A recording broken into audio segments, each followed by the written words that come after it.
Hello everybody, my name is Colinvalentine. I am a Nintendo variety streamer with a focus on making my community as safe a space as possible for everyone. I stream Monday and Wednesday mornings at 10 a.m. and Thursday and Friday evenings at 7. Welcome! Thank you so much for being here. I'm so happy to be here. I'm very excited. Yay, me too, me too. All right, so to get us off started strong, I'm going to ask you your username, affiliate or partner status, also how long you've been streaming, and then what is your followers and average CCV? For sure. So my username is Colinvalentine. I am a Twitch affiliate. I have been streaming off and on for a couple of years, but we'll say like 2 years. Average viewers, I'm averaging like 6 right now. And then I have currently 423 followers. All right, so let's compile the last like 2 years when you were streaming, Yes. not when you're not. But were you looking at your analytics at all? Did you check once a day, once a month? How was that, and how did you apply it? I will check my analytics at like 2 different times. I'll like check them almost always, like right after stream. Give myself just like a quick 50,000 foot view as to how everything went that day. I won't look too deep into it, otherwise I'll get like really in my head about it. Mm-hmm. And then also when I'm like trying to put together a new schedule, so every time I've come back from a hiatus, I'm trying to figure out, okay, when do I want to stream?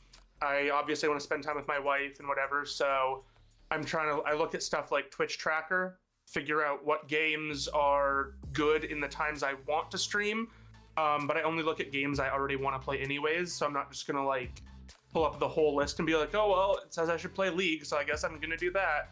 Because I don't want to do that. Yep. So I'll like make a list of what I want to play and then plug all of those into Twitch Tracker, look at the averages on that, kind of piece my schedule together based on that. And so that's what I've recently done. And then I'm test running this for a month. I'm going to look back at my analytics after that, see how everything did, see where I can make adjustments to do better, and go from there. I love that. What is an example of something that you saw? You're like, ooh, that didn't work out very well, and I'm going to, quote unquote, as you say, do better. So I realized that Pokemon Infinite Fusion, the hook there isn't the challenges, it's the fusions. So I can do a laid back casual playthrough of that game without having to do something I'm not enjoying, but people are still showing up for it. Oh, that's so interesting. So it's finding the game, but then finding exactly like how to engage the audience a little bit more. Yes. Like right now, I'd love to be playing Breath of the Wild on some days, but with Tears of the Kingdom coming out so soon, everyone's really, really hyped for it. And so people who have already played Breath of the Wild are now going back and doing Master Mode. And I've never played the game. I'm on my first run of it. So that's not as appealing as Master Mode. So I need to shelve that for a little while until, we come back to a point where it's like, oh, okay, people want to just see like a first playthrough of this again. Interesting. Oh, that's smart. Write that down, Holly. Okay. All right. So figure out what the trends are and kind of like either if you can't go with them in the game you're playing, figure out where your style is going to work. Totally. So, yeah. So talking about engagement, what do you do to get engagement, whether that's on social media or on Twitch? So on social media, I bother people a lot. Tell me. I just follow people and I'm like, I'm going to reply to almost every tweet you make for the next 3 weeks until we're friends. Now I've gotten into people's Twitter circles that way. It's just like, that's right. I've harassed you until we're friends. Don't harass people. Just be really nice in their replies. Hype them up.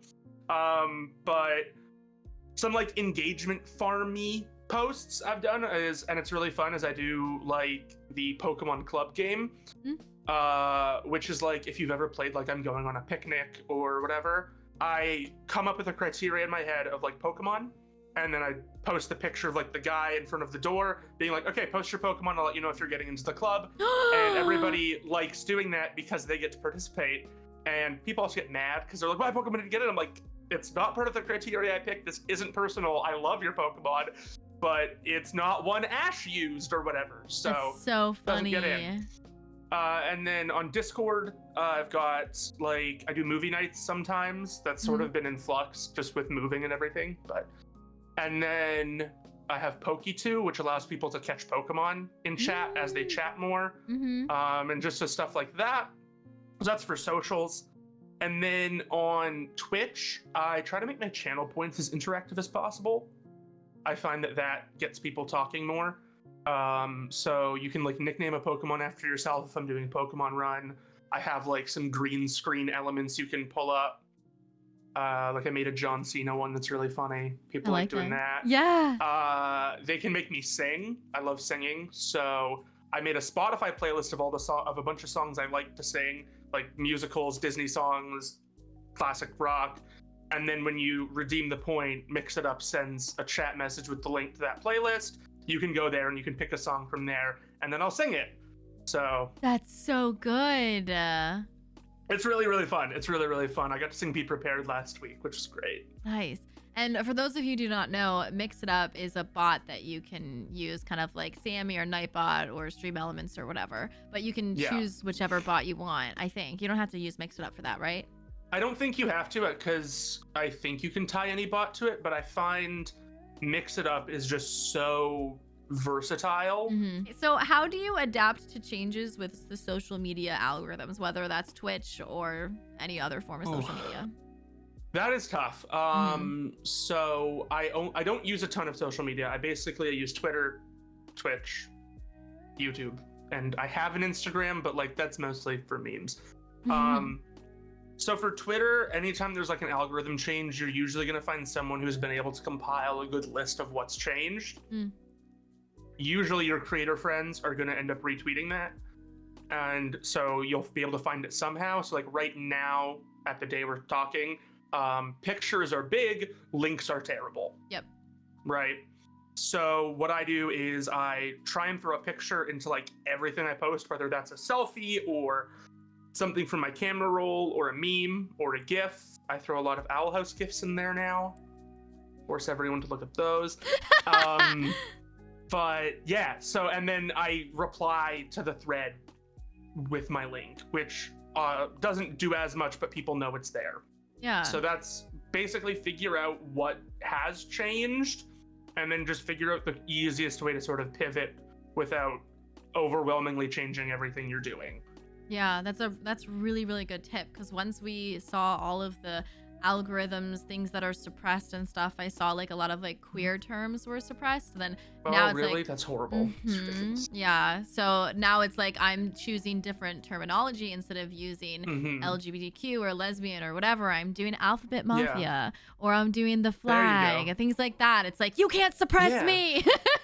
Well, it's like back on TikTok when everybody realized that certain words weren't allowed, so unalive became super, super popular. Yes. It's like, yeah, they unalived, and it's like, okay, we're talking about horror movies and you can't even say what happened in them. Yeah, exactly. Very weird. But yeah, you gotta figure out what changed, figure out what's being suppressed, figure out what's being pushed.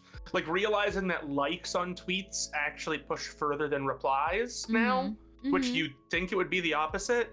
But no, apparently likes are the biggest driver. So get stuff that, like, post stuff that people don't really need to reply to as much, but that they're gonna smash the like button on. Yeah, no, I love that.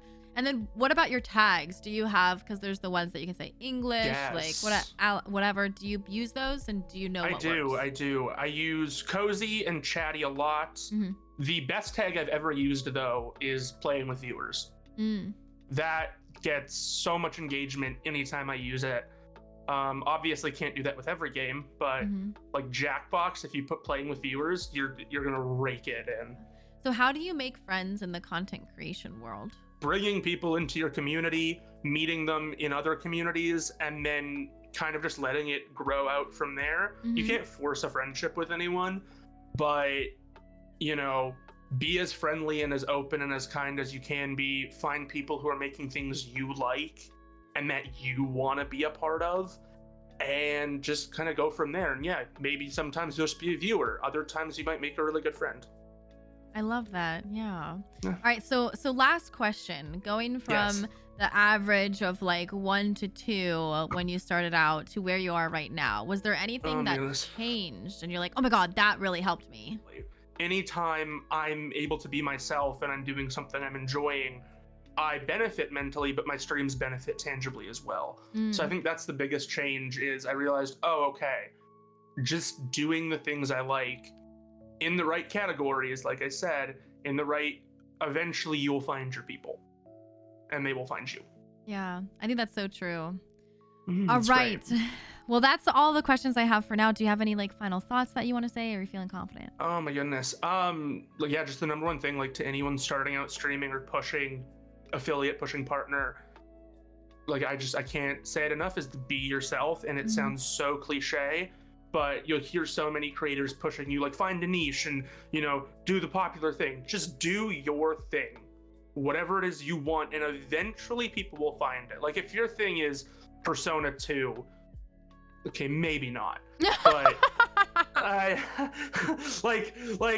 it's gonna be hard. There are gonna be people who like it, but you're not gonna get a lot of pull. Like, see what's big, see what's working for other people, and be like, oh, I like that, how can I make that work for me?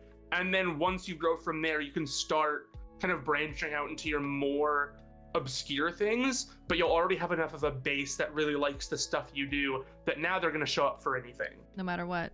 Yeah. Well, perfect. Thank you so much for coming on. The words of great. wisdom. Oh my God, I wrote some things down, well, at least mentally. Oh, good. I'm glad. Yay. All right. Well, that's it. Thank you so much. We're going to wave goodbye to YouTube, but thank you. I'm gonna goodbye as well. Bye.